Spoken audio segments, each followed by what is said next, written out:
міне қолын иықтың үстінен асырып бір атыс жасағысы келіп жүр Абибаның.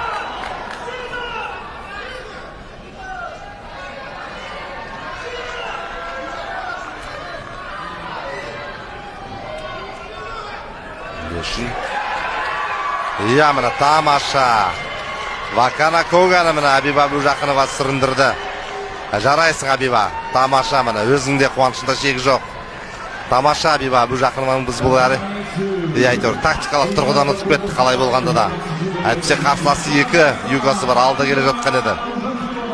Жарайсың Абиба дейміз. Қуанышымызда шегі жоқ әрине Абиба Абужақынованың. Сөйтіп Абиба жартылай финалға шықты.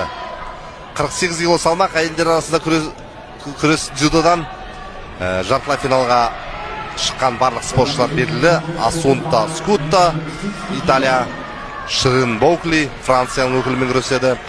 Және біздің Абиба Абужақынова, жаңа ғана өздеріңіз көрген Лаура Мартинес